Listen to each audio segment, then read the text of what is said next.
নমস্কার বন্ধুরা, রন্ধনে বন্ধনে আপনাদের অনেক অনেক স্বাগত।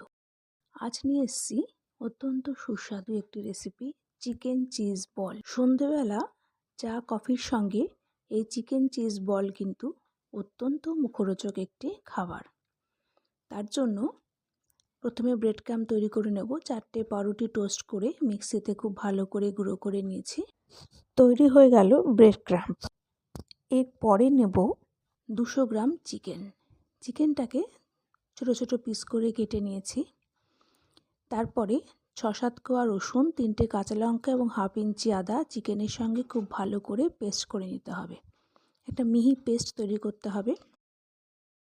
এবারে এই পেস্টে দেব হাফ চামচ নুন, হাফ চামচ গোলমরিচ, হাফ চামচ অরিগ্যানো এবং 2টো স্লাইস পাউরুটিগুলো ছোট ছোট পিস করে চিড়ে দিলাম। এবার সমস্ত উপকরণ চিকেনের সঙ্গে খুব ভালো করে মিশিয়ে নিতে হবে। এই রেসিপিটি বানানো যেমনই সোজা, খেতে তেমনই সুস্বাদু। এবারে একটা পাত্রে ডিম গুলিয়ে রাখলাম। একটা ডিম নিয়েছি, কিছুটা কর্নফ্লাওয়ারের মধ্যে একটু নুন আর গোলমরিচ দিলাম। এবারে যে ব্রেড ক্রাম্বটা তৈরি করে রেখেছিলাম সেখানে দিয়ে দিলাম অল্প একটু নুন এবং অল্প একটু গোলমরিচ। এবারে নুন আর গোলমরিচটা ব্রেড ক্রাম্বের সঙ্গে খুব ভালো করে মিশিয়ে নিতে হবে। এরপর কর্নফ্লাওয়ারের মধ্যেও নুন এবং গোলমরিচটা খুব ভালো করে মিশিয়ে নেব। এরপরে যে চিকেনের পেস্টটা বানিয়ে রেখেছিলাম সেখান থেকে অল্প অল্প নিয়ে হাত দিয়ে বলের আকার করে নিতে হবে। তারপরে একটা বলের মাঝখানে আঙ্গুল দিয়ে চাপ দিয়ে একটু গর্ত মতন করে সেখানে দিয়ে দেবো একটা চিজের টুকরো।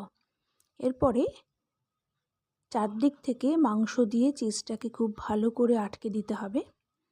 তারপরে হাত দিয়ে চেপে চেপে আবার একটা বলের শেপ করে নিতে হবে।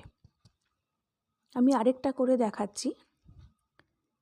একটা বলের মাঝখানে আঙ্গুল দিয়ে চেপে একটু গর্ত করে নিতে হবে। তারপরে সেখানে দিতে হবে একটা চিজের টুকরো। এরপর মাংস দিয়ে চিজটাকে খুব ভালো করে ঢেকে দিতে হবে। তারপরে হাত দিয়ে চেপে চেপে আবার বলের শেপ করে নিতে হবে। এভাবে প্রত্যেকটা চিকেন বলই এভাবে তৈরি করে নিতে হবে। তারপরে একটা বলকে কর্নফ্লাওয়ারের মধ্যে দিয়ে খুব ভালো করে কোটিং করে দিয়ে দেব ডিমের গোলার মধ্যে। বলের গায়ে খুব ভালো করে ডিমের গোলাটা লাগিয়ে নিয়ে বলটা এবার দেব ব্রেড ক্রাম্বের ওপরে। তারপরে বলের গায়ে আবার ব্রেড ক্রাম্বটা লাগিয়ে নেব। এভাবে একটা কোটিং করব। আমি একটা কোটিংই করলাম, আপনারা ইচ্ছে করলে সেকেন্ড কোটিংও দিতে পারেন। আমার রেসিপিগুলো যদি আপনাদের ভালো লাগে তাহলে প্লিজ লাইক এবং শেয়ার করার অনুরোধ করছি এবং আমার চ্যানেলটাকে সাবস্ক্রাইব করার অনুরোধ করছি। সব কটা বলের গায়ে কোটিং করে নেওয়া হয়ে গেলে বলগুলোকে আস্তে আস্তে তেলে ভেজে নিতে হবে। গ্যাস কিন্তু একদম সিমে রেখে বলগুলোকে ভাজতে হবে। ভেজে নিচ্ছি পরের স্লটের বলগুলো।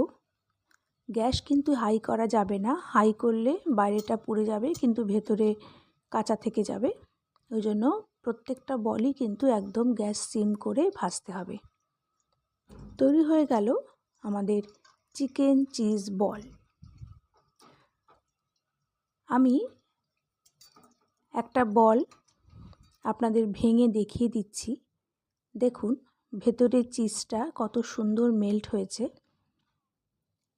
আশা করি আমার আজকের রেসিপিটি আপনাদের ভালো লেগেছে। এখানে যে বলগুলোর গায়ে একটা ডিমের কোটিং দেখছেন, আসলে শেষে একটু ডিমের গোলা বেঁচে ছিল, সেটা লাস্ট 2-3টে বলের গায়ে আমি দিয়ে দিয়েছিলাম।